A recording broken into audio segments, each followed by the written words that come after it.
Assalamualaikum warahmatullahi wabarakatuh. Salam sejahtera untuk kita semua. Perkenalkan, nama saya Ismaya Fauziah, NIM 242100044 dari Fakultas Pendidikan Bahasa, Program Studi Pendidikan Bahasa dan Sastra Indonesia sebagai mahasiswa dari kampus IKIP Siliwangi. Pada kesempatan ini, saya akan mempresentasikan tugas saya yang berjudul Hak dan Kewajiban Warga Negara, Studi Kasus Eksploitasi dalam Dunia Sirkus, mengungkap praktik kelam di balik hiburan Taman Safari Indonesia. Saya membuat video ini untuk memenuhi tugas ujian tengah semester mata kuliah Pendidikan Kewarganegaraan yang diampu oleh Ibu Dewi Listia Aprilianti MPD. Untuk mengefektifkan waktu, langsung saja kita simak cuplikan video berikut. Sejumlah mantan pekerja sirkus Oriental Sirkus Indonesia, Taman Safari Indonesia mengadukan dugaan eksploitasi yang mereka alami selama bekerja kepada Kementerian Hak Asasi Manusia. Taman Safari Indonesia pun buka suara mengenai pengaduan para mantan pemain OCI. Komisaris Taman Safari Indonesia, Tony Sumampu, saat dikonfirmasi wartawan Rabu kemarin mengatakan kejadian yang diceritakan ex-pemain sirkus tersebut kepada Kementerian HAM tidak benar. Tony mengatakan persoalan serupa juga pernah muncul pada tahun 1997.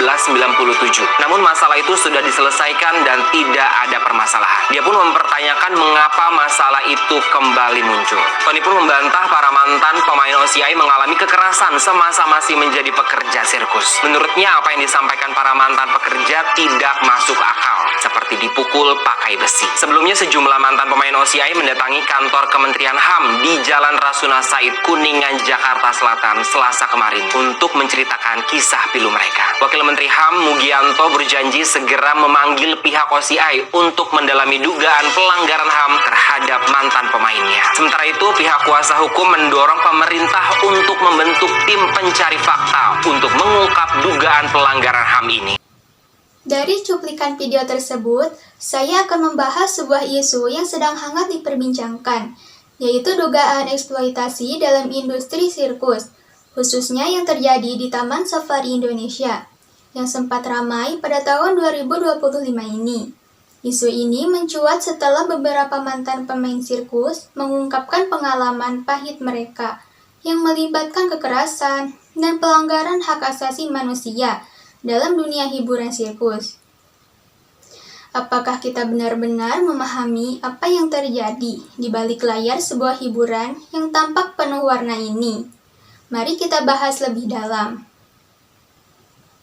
Di tahun 2025 ini, beberapa mantan pemain sirkus seperti Pipi dan Butet mengungkapkan kisah mengerikan mereka kepada media. Mereka menceritakan bagaimana mereka dipaksa berlatih keras sejak usia muda, mengalami kekerasan fisik, dan bahkan diperlakukan seolah-olah mereka bukan manusia.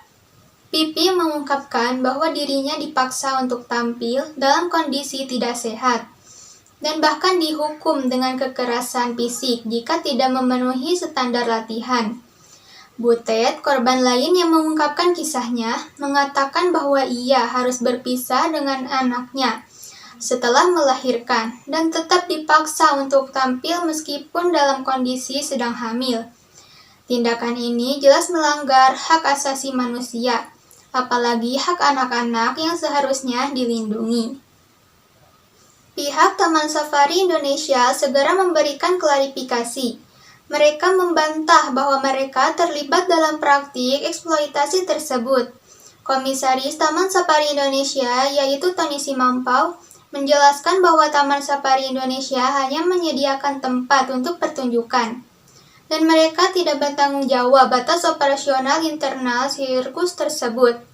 Mereka bahkan meminta agar pihak yang menuduh untuk menunjukkan bukti konkret atas tuduhan yang dilontarkan.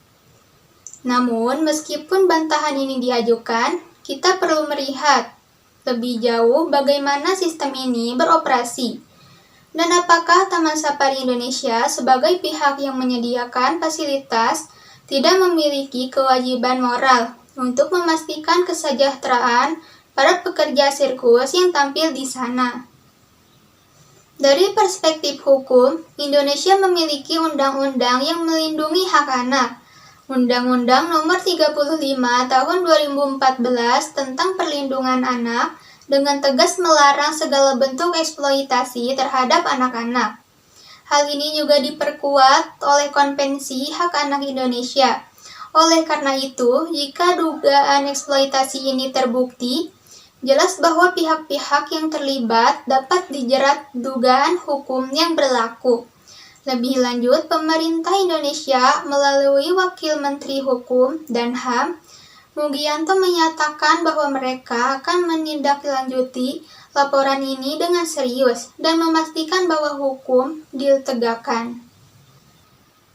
Namun, ada sisi lain yang perlu kita soroti, bagaimana masyarakat kita melihat hiburan. Sirkus adalah bentuk hiburan yang telah lama ada, dan banyak orang mungkin tidak menyadari bahwa di balik pertunjukan tersebut terdapat penderitaan yang seringkali tidak terlihat. Dalam hal ini, kita perlu refleksi mendalam tentang bagaimana budaya hiburan kita terbentuk. Kita sebagai konsumen hiburan seharusnya juga ikut bertanggung jawab untuk mendukung praktik hiburan yang etis dan adil. Hiburan yang seharusnya membawa kebahagiaan justru jangan sampai datang dengan mengorbankan martabat manusia. Untuk kedepannya, apa yang harus kita lakukan sebagai masyarakat negara? Yang pertama, kita perlu memperkuat regulasi yang ada. Pemerintah harus memastikan bahwa ada pengawasan ketat terhadap industri hiburan, terutama yang melibatkan anak-anak. Selain itu, penting untuk meningkatkan kesadaran publik tentang dampak dari konsumsi hiburan yang tidak etis. Selanjutnya, penegakan hukum harus dilakukan dengan tegas terhadap pihak-pihak yang terbukti melanggar hak pekerja, terutama anak-anak. Tidak ada ruang untuk eksploitasi dalam industri hiburan modern yang beradab. Akhir kata, kita harus sadar bahwa hiburan yang kita nikmati tidak selalu bebas dari penderitaan orang lain. Mari kita berusaha untuk menjadi konsumen yang lebih bijak, mendukung hiburan yang menghormati hak asasi manusia, dan mendorong pemerintah untuk lebih aktif dan melindungi pekerja di sektor hiburan. Jangan biarkan kebahagiaan kita dibangun di atas penderitaan orang lain. Demikian yang dapat saya sampaikan, semoga bermanfaat bagi kita semua. Akhir kata, saya ucapkan terima kasih. Mohon maaf atas segala kekurangannya. Wabillahi taufiq wal hidayah. Wassalamualaikum warahmatullahi wabarakatuh.